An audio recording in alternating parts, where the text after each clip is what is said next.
Transmite Radio Anglicana.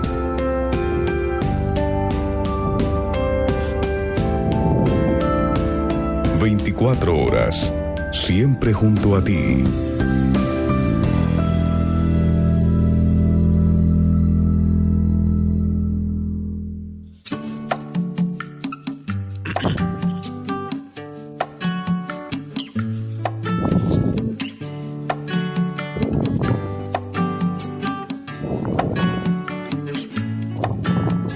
Lámpara es tu palabra para mis pasos, luz en mi sendero. Lámpara es tu palabra para mis pasos, luz en mi sendero. Buenas tardes, queridos hermanos, hermanas, oyentes de Radio Anglicana, la radio de la Iglesia. Bienvenidos a una emisión más de su programa La Palabra Hoy, con nuestro hermano el reverendo Juan María Tellería. Bienvenido, reverendo. Muy buenas tardes, reverendo Noel. Muy buenas tardes, queridos amigos de Radio Anglicana en todo el mundo. Y por supuesto, muy buenas tardes también a vosotros, a todos los del equipo o de los equipos que estáis ahí. Lámpara es tu palabra para mis pasos. Damos gracias a Dios por esta maravillosa oportunidad que nos da de compartir su palabra, de estar con vosotros aquí en una emisión más de este espacio de La Palabra Hoy. Continuamos con las reflexiones en torno a la epístola a los romanos. En esta ocasión continuamos la tercera parte del tema anterior, de los temas anteriores, el indicativo de la salvación, parte 3, y analizaremos los capítulos 6, 7 y 8 de la carta a los romanos. Lámpara es tu palabra para mis pasos. También a los hermanos que nos escuchan a través de las aplicaciones de Radio Anglicana, a los hermanos que nos ven y nos escuchan a través de la transmisión de vídeo en nuestra página web de radioanglicana.es, y también los que nos acompañan a través de la transmisión en Facebook.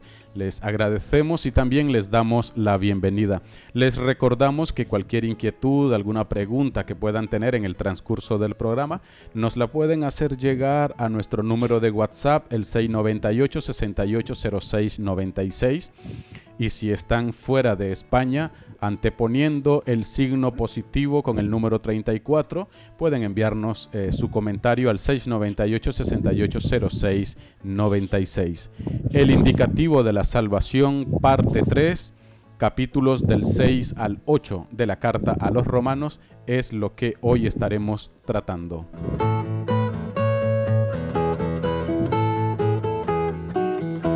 Y aleluya, Cristo ha resucitado. Verdaderamente ha resucitado el Señor. Aleluya. Vamos a comenzar pues nuestro espacio poniéndonos en la presencia del Señor. Adelante, reverendo.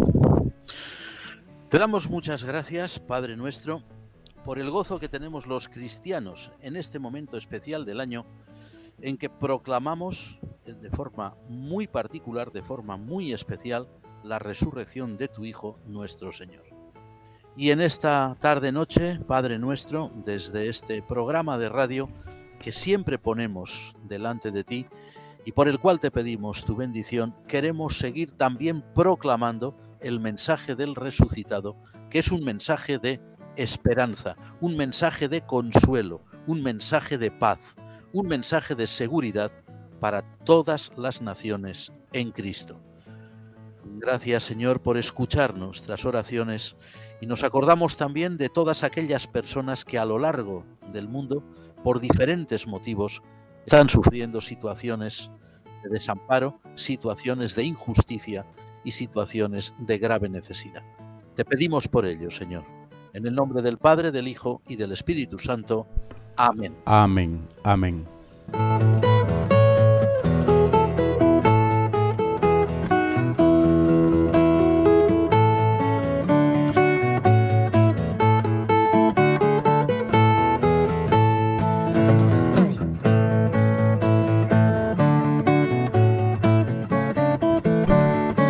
Bueno, pues como dijimos, el indicativo de la salvación, capítulos del 6 al 8 de la epístola a los romanos.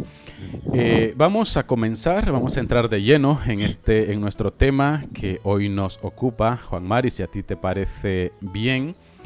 Y comenzaríamos pues con esta pregunta, ¿no? ¿Qué valor tiene para el apóstol San Pablo lo que hoy nosotros llamamos el sacramento del bautismo? Pregunta realmente importante porque además, como tú muy bien has indicado, los capítulos sobre los cuales reflexionamos en este momento son del 6 al 8, 6, 7 y 8, como tú muy bien has dicho, y precisamente el capítulo 6 de Romanos se inicia pues haciendo no solamente una clara alusión, sino incluso una importantísima explicación teológica de lo que es el sacramento del bautismo, o como acabas de preguntar tú muy bien, ¿qué valor tiene realmente para San Pablo Apóstol este sacramento? Si leemos bien el capítulo 6 de Romanos, vamos a darnos cuenta de que San Pablo concibe el sacramento bautismal y precisamente enlaza muy bien con lo que hemos dicho antes, la proclamación de Cristo resucitado, que es una proclamación universal en este momento del año litúrgico. El sacramento del bautismo, como decimos, para el apóstol Pablo, por encima de todo, hace patente la muerte del ser humano y también su resurrección a una nueva vida en Cristo, emulando precisamente la muerte y la resurrección del Señor.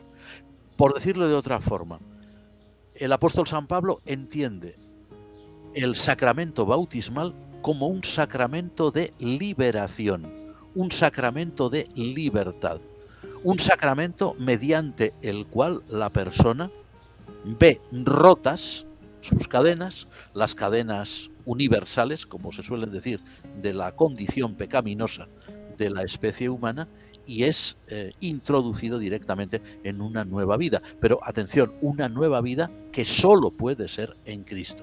De ahí su enorme importancia, la enorme importancia de este sacramento, del sacramento bautismal para el cristianismo, para la Iglesia Universal, ya desde sus comienzos, ya desde el siglo I.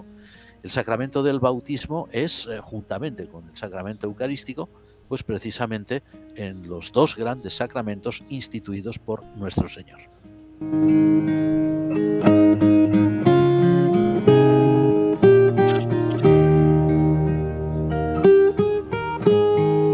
En esta siguiente pregunta, Juan Mari, yo creo que es una pregunta que en su momento causó mucho revuelo entre los primeros cristianos y que hasta cierto punto lo continúa haciendo en muchos cristianos de hoy en día. Y sería, ¿por qué la ley ya no tiene para los cristianos el valor que había tenido para los judíos? Efectivamente, es una pregunta trascendental, y es una pregunta tan sumamente trascendental que, como muy bien has indicado, hoy todavía se sigue hablando, no solamente a pequeños niveles, ¿no?, como por ejemplo podríamos estar haciendo ahora nosotros, ¿no?, sino incluso a niveles de alta teología, grandes especialistas, grandes teólogos, grandes exegetas que se reúnen para trabajar sobre este asunto, porque siempre es un asunto que está ahí, es una realidad. Fijémonos bien en un detalle. A ver, el judaísmo de la época del Nuevo Testamento, el judaísmo en el cual fueron instruidos y educados el propio apóstol San Pablo, los demás apóstoles, también nuestro Señor Jesucristo, la Virgen María, todos los personajes que son de origen judío en el Nuevo Testamento.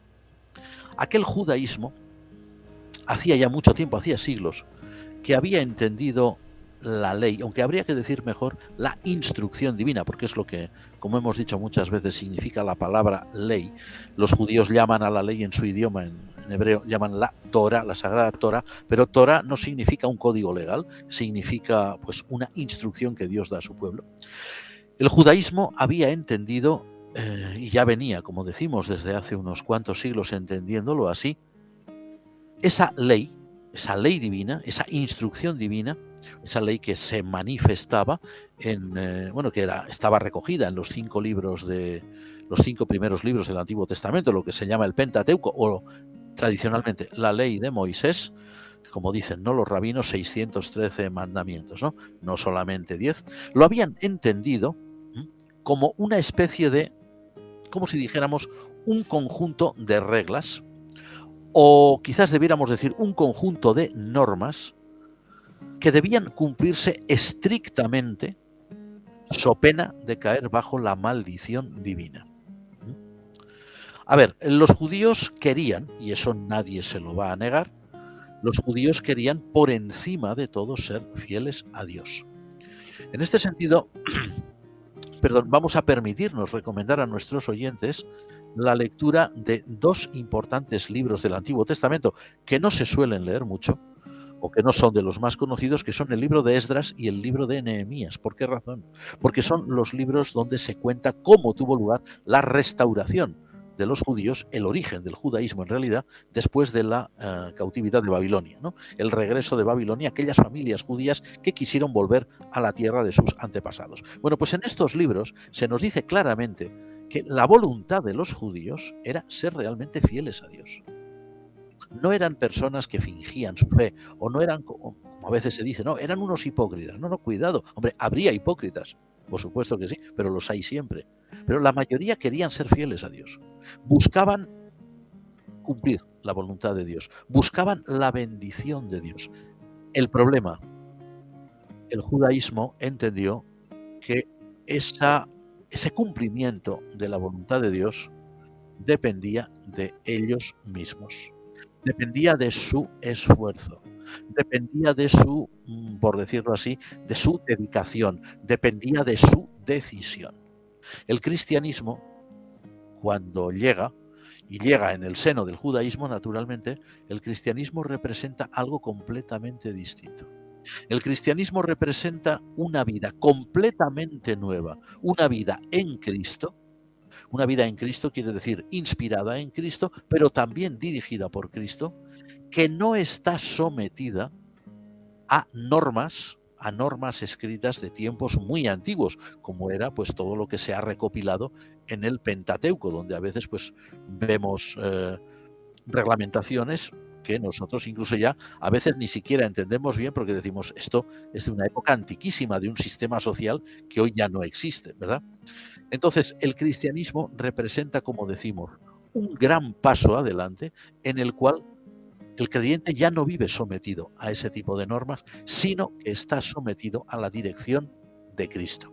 Una dirección de Cristo que es la dirección del Espíritu Santo. Mencionábamos al Espíritu Santo en el programa anterior.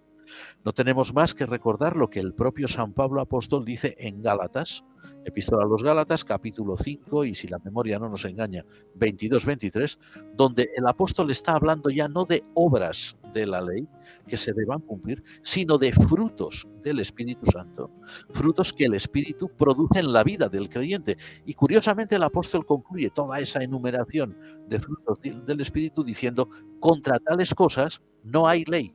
Es decir, la ley antigua había cumplido tenía un valor, tuvo un valor muy importante para el pueblo de Israel, para el judaísmo naciente, pero ahora Dios presenta una plenitud de su revelación, presenta una nueva vida en la cual es el Espíritu de Dios, el Espíritu de Cristo, quien produce en el creyente un fruto o unos frutos determinados que no están sometidos a la ley, porque es imposible que la ley pueda no ya gobernarlos o no ya incluso reglamentarlos, sino incluso ni siquiera los puede conceptuar. Lo que el Espíritu Santo hace en la vida de los creyentes, en la vida de los creyentes cristianos, está ya más allá de la ley. Esa ley ha sido superada y ahora el creyente vive en una, por decir así, una dispensación nueva, que es la dispensación del Espíritu.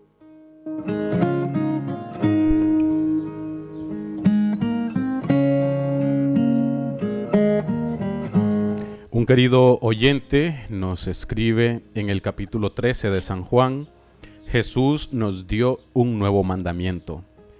Este es mi mandamiento, que os améis unos a otros, etc. Me surge la pregunta ante lo escuchado: ¿qué valor tiene entonces para un cristiano la ley del Antiguo Testamento? Muy oportuna la cita del Evangelio según San Juan, que hay que agradecer a nuestro amigo, como siempre estamos diciendo, y no es retórica, son nuestros oyentes quienes hacen realmente el programa, y es una gran realidad por la cual estamos realmente agradecidos. Un ejemplo lo tenemos aquí. Jesús da un nuevo mandamiento, es decir, no los mandamientos de la ley antigua, da uno nuevo, y es el mandamiento del amor. San Pablo Apóstol, en esta lista que mencionábamos de dones del Espíritu, Gálatas 5, 22, 23, dice, el fruto del amor, el fruto del Espíritu es, y la primera palabra que coloca es amor. Lo que Jesús había dado como un nuevo mandamiento que, digamos así, que ya ponía fin a lo antiguo y abría un nuevo camino, un nuevo campo. San Pablo dice que es claramente un fruto del Espíritu. Fijemos bien cómo está jugando ahí, cómo juega ahí el apóstol Juan y luego el apóstol Pablo en su razonamiento. Lo que Jesús presenta como algo nuevo, que es un nuevo mandamiento, ahora San Pablo dirá que es un fruto del Espíritu. Eso no contradice lo que Jesús había enseñado, sino todo lo contrario, ¿verdad? La idea es que hay algo completamente nuevo. Entonces, claro, la pregunta, pues, viene de por sí, como muy bien nos lo ha planteado nuestro amigo, ¿no? Entonces, ¿qué pasa con la ley antigua? La ley antigua, como hemos dicho más de una vez, y diremos sin duda alguna muchísimas veces más si Dios quiere y así lo permite, la ley antigua para nosotros como creyentes cristianos, ya no como judíos, la ley antigua tiene un enorme valor testimonio. A ver, cuando el creyente cristiano lee las Sagradas Escrituras del Antiguo Testamento y se encuentra, nada más abrir la Biblia, con los 5 primeros libros, el Pentateuco, la ley, ¿no? Como diría un judío, la Sagrada Torá, aparte de una serie de historias muy bonitas, muy interesantes, se va a encontrar con unas reglamentaciones. Claro, lo hemos dicho también antes, a lo mejor hay reglamentaciones de estas que están en la ley que nosotros no vamos a entender bien porque se refieren a situaciones sociales, a mundos que ya hoy no existen. Pero sí que podemos entender el hilo conductor de esa ley. Esa ley fue entregada a Israel, esa ley fue entregada, al menos la parte más básica, ¿no? Luego fueron añadidos literarios de épocas diferentes, pero lo básico fue entregado por Dios a Moisés, y esa ley que Dios entrega a Moisés es una ley que para nosotros, como decimos, tiene un valor testimonial. Dios quiere que su pueblo sea fiel. Dios quiere que lo adore solo a Él. O sea, no que adore a otros dioses, que ese fue el gran problema de Israel. Dios no quiere pues que Israel se pierda, ¿no?, en cosas que no tienen sentido.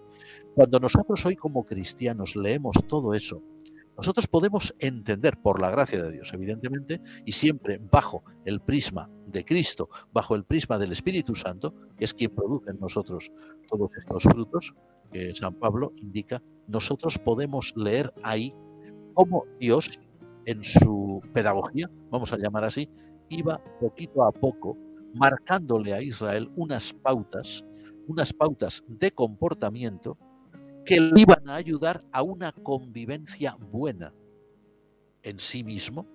Por ejemplo, una ley, vamos a suponer, que impidiera la agresividad, que protegiera la propiedad privada, una ley que protegiera el matrimonio, en fin, que prohibiera el falso testimonio, la mentira, en fin, cualquier cosa de estas, que prescribiera, por ejemplo, la honra debida a los padres. Eso iba a ayudarle a Israel a alcanzar un estatus de civilización muy grande. Nosotros, claro, al contemplar eso hoy podemos decir, pues Dios fue muy sabio dando una ley que ayudaba a Israel. Pero nosotros como cristianos estamos en un régimen diferente, una vida nueva, y ahí tenemos, por ejemplo, el comentario que hizo el propio Jesús a la ley antigua en el Evangelio según San Mateo, el Sermón del Monte, o el Sermón de la Montaña que se dice, ¿no? San Mateo 5 al 7, habéis oído que se dijo a los antiguos, y Jesús citaba un mandamiento, dice, pero yo os digo, es decir, el cristiano no se puede quedar ya simplemente en aquella letra de la ley, que fue muy buena en sí misma, sino que debe ir más allá, porque el cristiano, como decíamos, está llamado a tener en sí los frutos que produce el Espíritu Santo, y contra esos frutos no puede haber ley porque han rebasado la ley. Al cristiano no le basta con que se le diga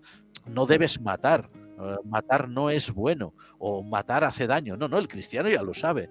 El cristiano sabe que hay un principio muy alto, que es el principio del amor, el principio del respeto a la vida, pero no solamente el respeto a la vida física, sino también el respeto a la vida moral, el respeto a la integridad, a la dignidad de la persona, que eso no está legislado en la ley, pero es un gran principio cristiano que ha sobrepasado la ley. Por eso es muy bueno, es importante que el creyente cristiano hoy lea el Antiguo Testamento, pero que lo lea siempre, como insistimos, siempre bajo el prisma del Nuevo Testamento, bajo la óptica del Nuevo Testamento o poniéndonos las gafas del Nuevo Testamento, porque entonces no leeremos solo esa letra literal, ese mandamiento literal que se dio a Israel, que era bueno, sino que leeremos incluso más allá. Leeremos el trasfondo real de ese mandamiento, el pensamiento de Dios que subyace a ese mandamiento y que es el que expresa y refleja Jesús. Por decirlo en muy pocas palabras, el cristiano vive en una condición tal, en tanto que es siervo de Dios y en tanto que discípulo de Cristo, en una condición que le permite ir mucho más allá de la antigua ley.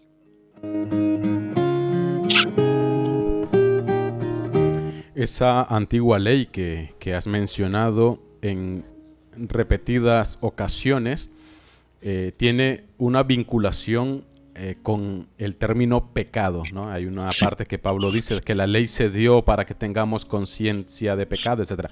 ¿Cómo entiende San Pablo esa vinculación o la vinculación entre pecado y ley?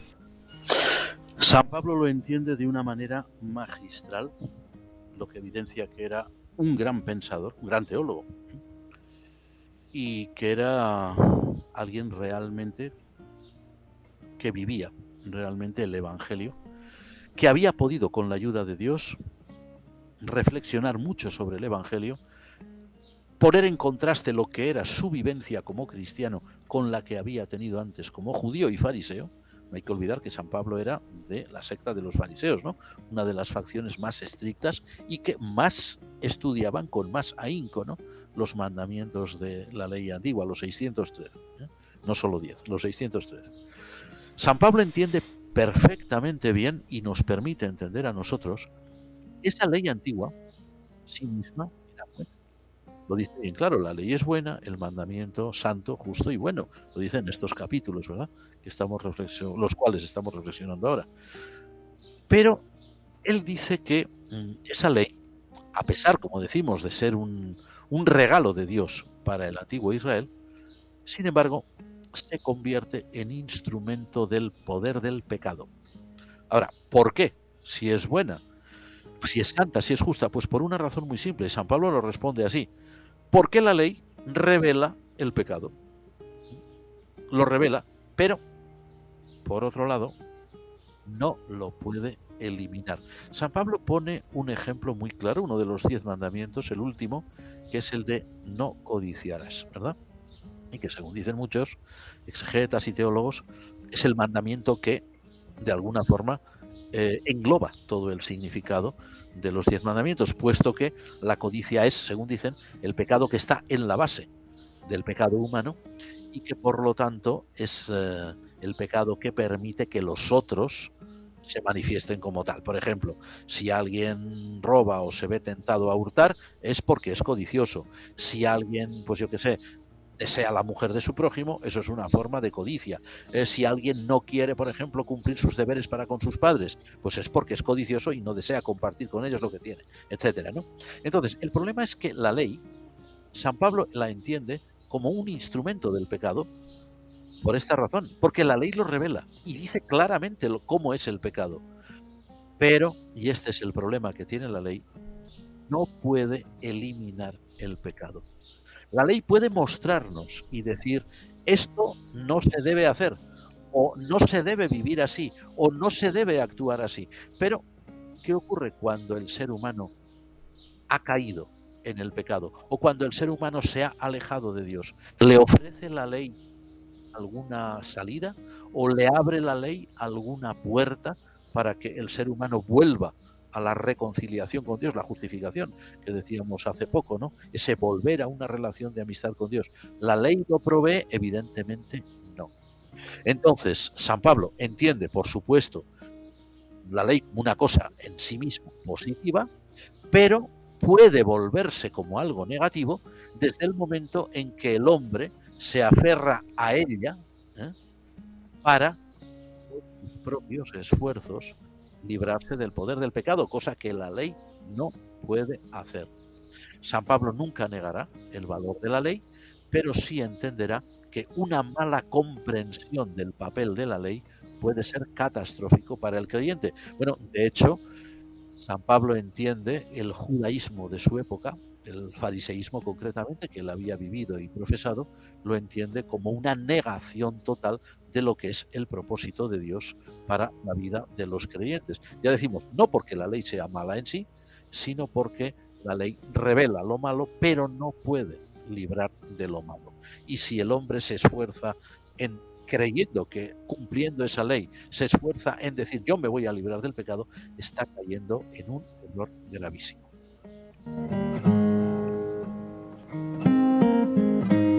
Juan Mari, creo que sería importante también para aclaración de nuestros oyentes que pudiésemos explicar un poco la terminología, ¿no? Ya que en estos pasajes se habla mucho de pecado y no pecados. ¿Por qué San Pablo habla de pecado en singular y no de pecados en plural? Muy buena pregunta y muy importante efectivamente para que esto quede claro. A ver, San Pablo presenta el pecado, como tú muy bien dices, en singular, como se lee en cualquier edición de la Biblia, en una edición de la Biblia pues que se ajuste bien al texto original de la Epístola a los Romanos, porque él no se está refiriendo a actos concretos, ¿eh?, o a omisiones determinadas que pueden ser pecaminosas.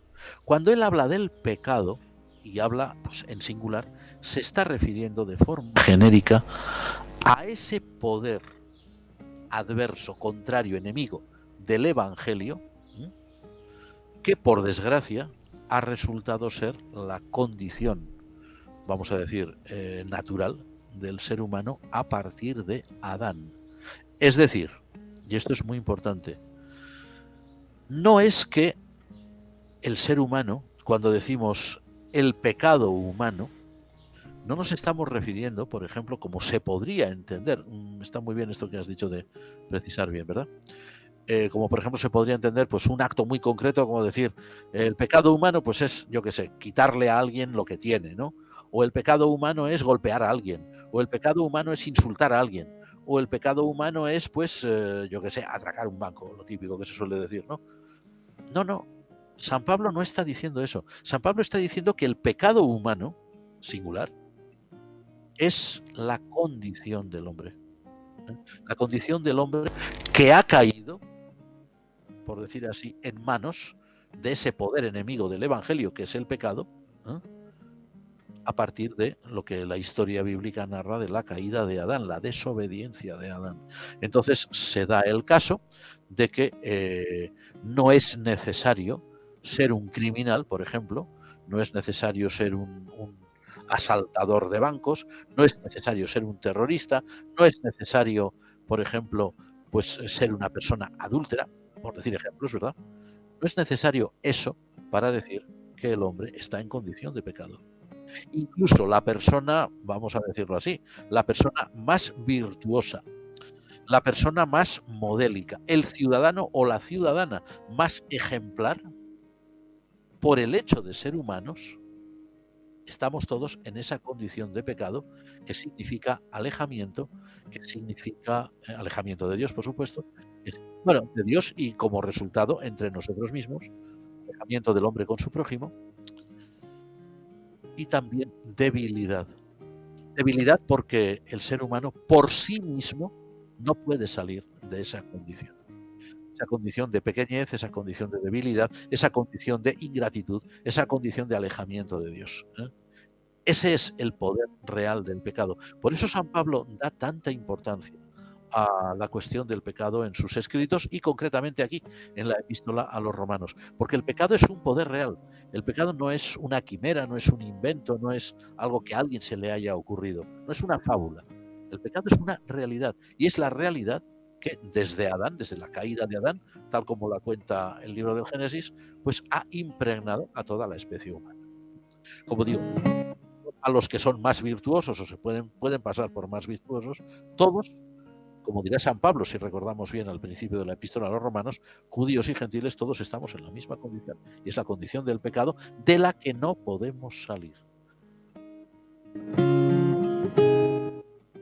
De manera, entonces, Juan Mari, de que esas cosas que muchas veces nosotros llamamos pecados, el robar, el insultar, tal, eso realmente es la consecuencia del pecado, y el pecado es nuestra actitud de desobediencia a Dios y a sus mandamientos. Nuestra triste y desgraciada condición.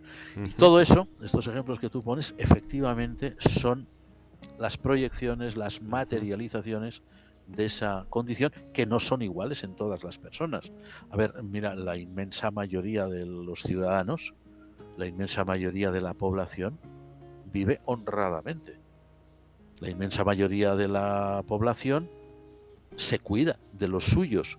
Tendrá más medios o no, pero cuida de los suyos y además con cariño. La inmensa mayoría de la población procura vivir de una manera digna. La inmensa mayoría de la población procura ser honesta. No todo el mundo, evidentemente, pero la mayoría. Pero la realidad es que el pecado está ahí. En unos se manifestará de una manera, en otros se manifestará de otra, pero está ahí presente en todos. Esa es por decir así, la triste condición del ser humano, la triste desgracia del ser humano, que en los comienzos de su historia pues le dijo no a Dios y mostró una ingratitud total para con su creador. Así es. Ya en nuestro programa anterior hablamos un poco de ello, pero ahora en estos capítulos que estamos abarcando en nuestro programa de hoy, ¿cuál es el papel que juega el Espíritu Santo en la vida del creyente, Juan Mari?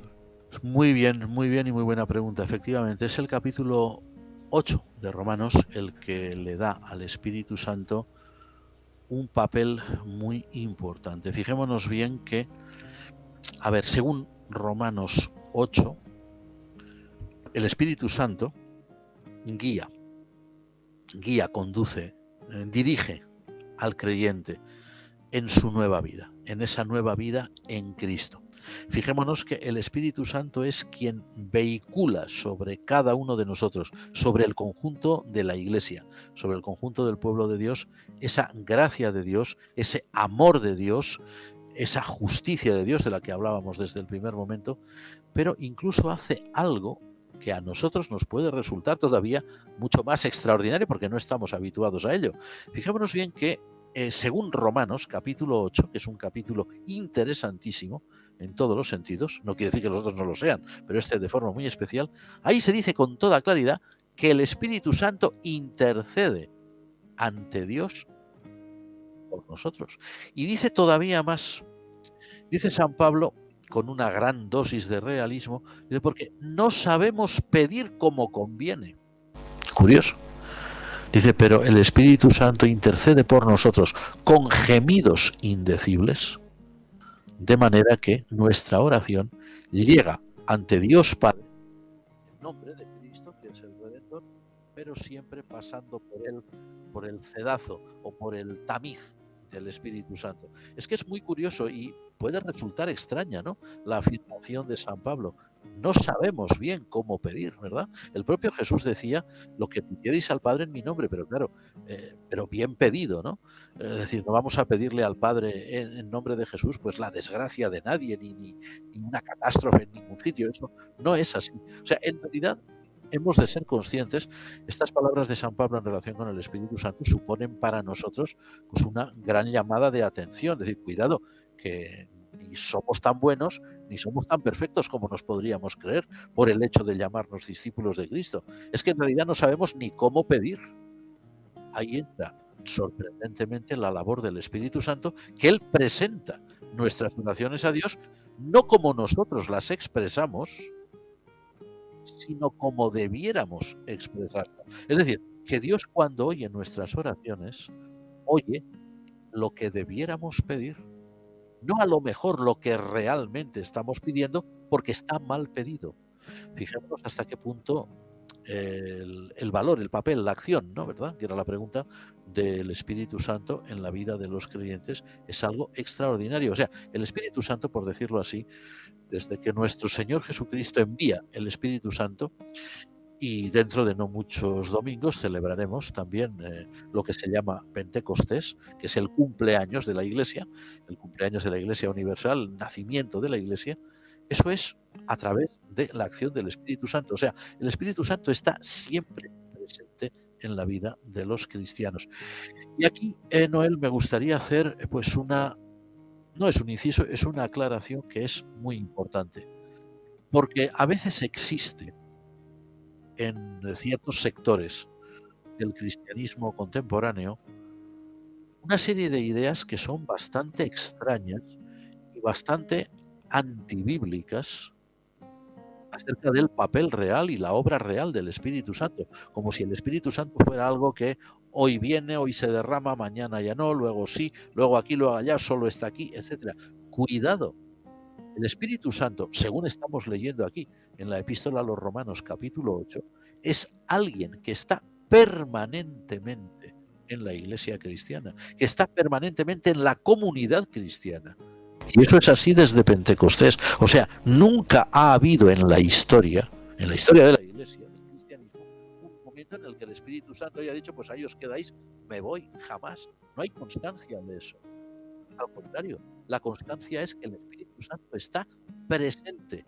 Y está presente, fijémonos cómo, bueno, de muchas maneras, pero una de ellas es la que dice aquí el apóstol, para ayudarnos incluso a orar.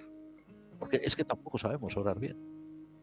El creyente cristiano hoy, especialmente cuando lee pasajes como este de la Sagrada Escritura u otros, ¿no?, que son similares, debiéramos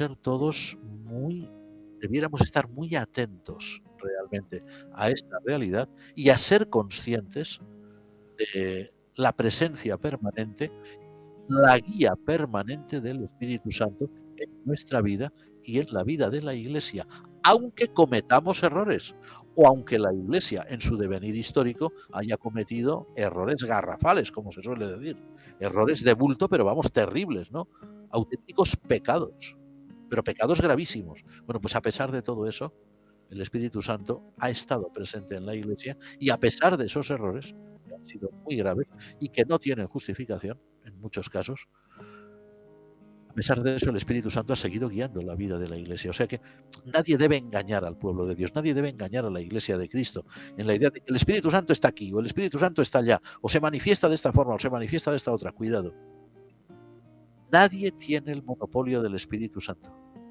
El Espíritu Santo está desde Pentecostés, ese Pentecostés que leemos en Hechos 2, está permanentemente presente en la vida de la Iglesia y guía a la Iglesia. Y la guía muchas veces entre bastidores o entre bambalinas, como se dice. No se lo ve, pero está ahí. Nosotros no vemos al Espíritu Santo cuando estamos orando, pero según dice San Pablo, está ahí. Y está ahí para ayudarnos a orar bien, porque no lo sabemos hacer. O sea, es extraordinario el papel que con toda discreción el Nuevo Testamento otorga al Espíritu Santo en la vida de los creyentes.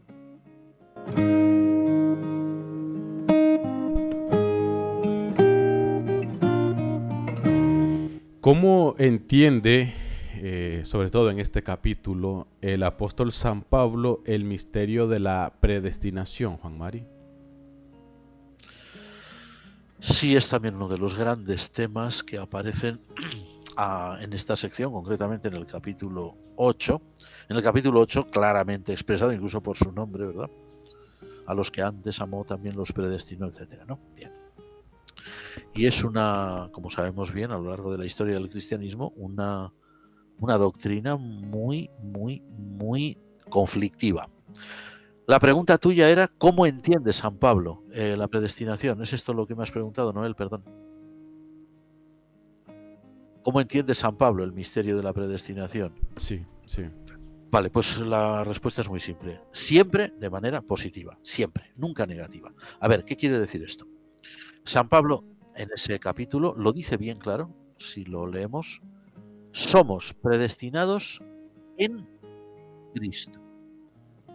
Y esto es muy importante. A ver, hay personas que han entendido, o incluso hay sistemas religiosos en el mundo que han entendido, cristianos y no cristianos, han entendido que la predestinación divina es algo así como por puro capricho, ¿verdad?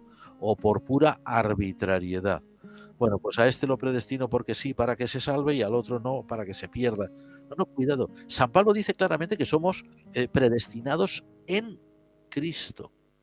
Ni siquiera somos predestinados en nosotros mismos. Y esa predestinación, que es siempre positiva, no puede ser de otra manera porque es en Cristo, esa predestinación tiene, vamos a decir así, como finalidad, bueno, lo estamos leyendo en la misma carta de San Pablo, en el mismo capítulo, tiene como finalidad que el creyente refleje la imagen de Cristo, no solamente eso, sino que participe en su gloria. Ahí está esa cadena de acciones. Los predestinó para que fueran la imagen de su Hijo, y a los que predestinó, etcétera, también los justificó, etcétera, y también los glorificó. La predestinación tiene como gran propósito de Dios que el creyente refleje la imagen de Cristo, que el creyente participe en la gloria de Cristo. Entonces, claro, a ver, consecuencias de esto, evidentemente, puesto que las cosas son así, tal como nos las especifica bien San Pablo Apóstol, siendo que como cristianos somos conocedores de esto, bueno, conocedores, en fin, que se nos dice esto, es una realidad que va más allá de nuestra capacidad de comprensión, el gran misterio de la predestinación, ¿no? Bueno, pero teniendo un atisbo de conocimiento de esta realidad que se nos escapa de las manos, lo que sí podemos entender es que estamos, y esto es lo importante, llamados a vivir una existencia, una vida en plenitud de esperanza. Jamás de desesperación. Me está viniendo ahora a la mente, ahora que estamos hablando de esto, de una de esas obras clásicas de nuestro teatro de los siglos de oro, una obra que se llamaba El condenado por desconfiado, ¿no? Alguien que de tanto dudar de la bondad de Dios, pensando que estaba predestinado a la condenación, pues al final se condenaba, el pobre, ¿verdad? Cuidado, eso, bueno, eso es una forma, es teatro, ¿no? Pero bueno, pero tiene su mensaje, tiene su miga, como se suele decir. Cuidado, el creyente está llamado a vivir en esperanza. Hemos dicho, en Cristo, porque el creyente sabe, tiene que saber, por lo que hemos leído aquí en Romanos 8, tiene que saber, tenemos que saber, que estamos predestinados en Cristo. A ver, nuestra vida, nuestra existencia transcurre aquí en la tierra el tiempo que Dios haya designado. Pues unos vivirán más, otros vivirán menos. Hay quien ha tenido vidas muy largas, hay quien las tiene muy breves. Pero bueno, todo eso son bueno, pues circunstancias de la propia vida humana, ¿verdad? Pero sea como fuere, es decir, una vida muy larga, una vida muy corta, una vida muy, como si dijéramos, muy plena, una vida mucho menos plena, a veces una vida triste. Pero todo lo que Dios permite que suceda con el ser humano, Dios concibe como una antesala del reino eterno en su presencia. Lo que significa que el creyente que es consciente de la predestinación divina sobre él, vuelvo a insistir, de la predestinación divina en Cristo, únicamente en Cristo. El creyente debe vivir con gozo, con confianza, con esperanza y, por supuesto, con algo muy importante, con gratitud. A ver, la predestinación, tal como San Pablo la presenta, es inseparable de la gracia. No se puede entender la predestinación sin la gracia. Y como dijera hace ya pues muchos siglos, un poco después de San Pablo, aquel gran padre de la Iglesia occidental que fue San Agustín de Hipona, él dijo algo muy importante, dijo: la teología es gracia y la ética, es decir, la respuesta, es gratitud. El creyente que por la gracia de Dios se sabe predestinado en Cristo vivirá una vida de gratitud a Dios, sabiendo que Dios le reserva algo extraordinario.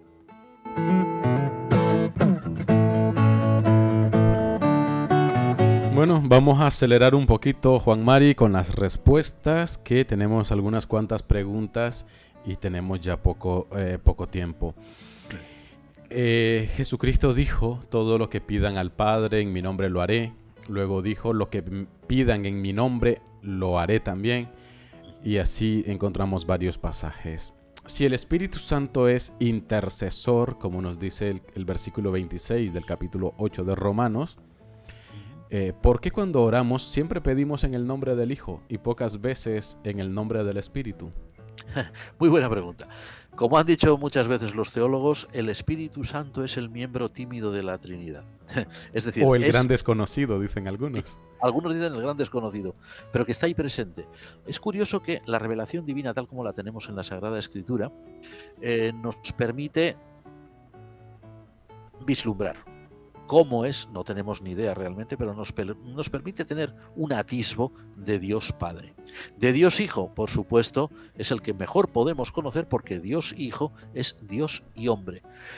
Pero del Espíritu Santo no tenemos ni siquiera una imagen aproximada, porque el símbolo de la paloma nimbada de luz, bueno, pues eso procede lógicamente de los relatos del bautismo de nuestro Señor en los Evangelios, pero evidentemente el Espíritu Santo no es una paloma, eso está claro, ¿no? El Espíritu, eso es una forma de representar algo que escapa por completo a nuestra capacidad de comprensión. El Espíritu Santo, hay unas palabras muy importantes en el Evangelio según San Juan, que dice: Él tomará de lo mío y os lo hará saber. Y Jesús dice: no hablará de sí mismo. El Espíritu Santo nunca se ha propuesto, según entendemos en el Evangelio y a lo largo de la Escritura, nunca se ha propuesto que la atención se fije sobre Él, sino que la atención vaya directamente sobre Cristo. Porque incluso Dios Padre, curiosamente, quiere que todos nos centremos en Cristo, porque Cristo es la simbiosis perfecta entre lo divino y lo humano. Por esta razón aparecen oraciones, Cristo ora al Padre, muchas veces, pedimos normalmente al Padre en el nombre de Jesucristo. Sí que existen oraciones en la tradición cristiana al Espíritu Santo, y por cierto, muy hermosas, oraciones compuestas a veces por los antiguos padres de la Iglesia, o himnos en los que se ora y se exalta al Espíritu Santo, pero es siempre en menor cantidad, precisamente siguiendo la indicación bíblica, ¿no? Porque el Espíritu dice: apuntará, señalará a Cristo, no a sí mismo. Eso no significa, ni mucho menos, que como creyentes no podamos orar al Espíritu Santo, porque el Espíritu Santo es Dios, ¿no? Y por lo tanto recogerá nuestra oración. Eso está claro. Pero el Espíritu Santo siempre señala a Cristo, y eso es lo que la Iglesia debe tener en cuenta. ¿Podríamos afirmar entonces que el Espíritu Santo trabaja de la mano con nosotros? Totalmente. Trabaja de la mano y trabaja en nuestro interior. Yo recuerdo haber leído hace muchos años ya, cuando era un joven seminarista, que alguien decía que la Trinidad era de la siguiente manera. El Espíritu, o sea, Dios Padre era Dios para nosotros. Dios Hijo, como dice el nombre, Emmanuel, es Dios con nosotros. Y Dios Espíritu Santo, el Paráclito, es Dios dentro de nosotros. El Espíritu Santo está en el interior del creyente y trabaja en nuestro interior. Lo que decía San Pablo, los frutos del Espíritu. Ahí es donde se producen. Ya disculparán nuestros oyentes que vamos acelerados, pero el tiempo no perdona ni a los productores de Radio Anglicana. ¿A qué se refería San Pablo cuando dijo que el conflicto interior no desaparecerá completamente durante esta vida? ¿Eso da a pensar en reencarnaciones o solamente en vida eterna? Bueno, lógicamente el conflicto interior, San Pablo, como decíamos, es uno de los grandes personalidades de la Biblia y, como todas las grandes personalidades de la Biblia, tremendamente realista. A ver, San Pablo en sí mismo, Romanos 7, ¿no? Dice, he aquí que lo que quiero no lo hago, sino aquello que no quiero, eso es lo que hago. San Pablo es plenamente consciente de que la vida humana, sin exceptuar a los cristianos, es una vida en la que el ser humano siempre está luchando. Y siempre está luchando porque ya nacemos en este mundo, bueno, siempre es como si naciéramos con una espada en la mano, ¿no? No digo una metralleta porque eso ya no es tan bonito como las figuras antiguas, pero por decirlo así es de esta forma. Y hoy vamos, la medicina nos lo explica claramente. Desde el momento mismo de nuestra concepción, el ser humano está luchando para salir adelante, luchando contra las fuerzas hostiles adversas. Los niños cuando en fin, y esa fiebre les ayuda a crecer. Toda la vida del ser humano es una lucha, y también desde el punto de vista espiritual. Entonces, claro, San Pablo lo que está describiendo es lo que es la condición normal del hombre, pero él le da un tinte diferente cuando dice que es una condición de victoria. O sea, vamos ganando batallas poco a poco, cuidado, no por nosotros, San Pablo también lo tiene muy claro, sino porque es Cristo quien vence en nosotros, o como también podríamos decir aquí, es el Espíritu Santo, que es el Espíritu de Cristo, quien va venciendo en nosotros. No significa que tengamos que ir superando etapas en diferentes reencarnaciones, cosa que la Biblia no enseña, sino que realmente en esta vida, la vida que puede ser muy larga, como decíamos, o quizás más breve en algunos casos, pero es una vida en la que el ser humano se va puliendo, se va curtiendo, como se suele decir también, y eso le va permitiendo pues llegar, se supone, a la madurez e ir superando etapas. Y ya para finalizar, Juan Mari, ¿qué nos indica o qué indican las palabras finales de este capítulo 8 de Romanos? Son unas palabras muy hermosas, de que estoy seguro de que ni la muerte de la vida, ni los ángeles, ni las potestades, ni lo alto, ni lo bajo, nos podrá separar del amor de Cristo. A ver, San Pablo entiende que la vida, como hemos visto, es una lucha, la vida cristiana, por supuesto, también, pero en la vida cristiana hay algo fundamental: condición de victoria. Estamos llamados, podríamos decirlo como con las palabras de antes, estamos predestinados a la victoria, pero, insistiendo de nuevo, en Cristo. Por eso dice San Pablo, y muy bien, que nada ni nadie nos puede separar del amor del Señor. A ver, el indicativo de la salvación, que son estos primeros capítulos, como decíamos, de la Epístola a los Romanos, que concluye aquí, en el capítulo 8, se resume, por lo tanto, en una exaltación, vamos a decir, total, una exaltación total de Dios, del Dios uno y trino, pero una exaltación total que se plasma, se materializa, se concreta en Jesucristo, por su gracia y por su justicia, es decir, por su victoria y por su gran misericordia para nosotros. Para resumir, el indicativo de la salvación es una llamada a la esperanza. En Cristo Jesús somos más que vencedores. Palabra para mis pasos, luz en mi sendero. Bueno, pues hemos llegado al final de la emisión de su programa La Palabra Hoy, no sin antes agradecer el tiempo que nos ha dedicado el reverendo Juan María, a nosotros como Radio Anglicana y también a vosotros como oyentes. Así que muchísimas gracias, Juan Mari. Muchísimas gracias a vosotros, porque como decimos, y es más que evidente, nuestros amigos nos hacen el programa. Totalmente. Nosotros solo seguimos lo que nos indican. Totalmente, así que también agradecemos a nuestros oyentes que han compartido con nosotros sus inquietudes, sus preguntas, sus dudas, sus aportaciones, ya que, como bien dice el reverendo Tellería, nos enriquecen a todos. También les recordamos que en breves momentos estará disponible la grabación de este espacio en nuestro canal de YouTube, donde pueden disfrutar también del indicativo de la salvación parte 1 y parte 2. Ya tendrán la parte 3 para tener el estudio o la vista panorámica semicompleta, porque aún nos faltan un par de temas en torno a esta epístola. Ya estará disponible allí en la lista de reproducción de Romanos. Ahí pueden encontrar toda la temática que hemos llevado hasta el día de hoy. Agradecemos pues vuestra sintonía, los que nos habéis acompañado a través de las aplicaciones, los que habéis estado con nosotros a través de la transmisión de vídeo en directo por Radio Anglicana, a través de nuestra página web de radioanglicana.es y también de la página de Facebook. Muchísimas gracias por estar con nosotros. Les esperamos dentro de 8 días, si Dios así lo permite, y alabado sea Jesucristo. Amén. Amén. Tu palabra es la luz,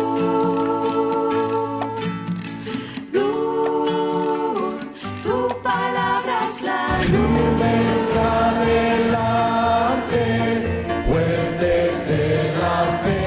Usted está en sintonía de Radio Anglicana, transmitiendo vía internet en www.radioanglicana.es. También puede escucharnos en su dispositivo móvil, descargando nuestra aplicación para Android e iOS.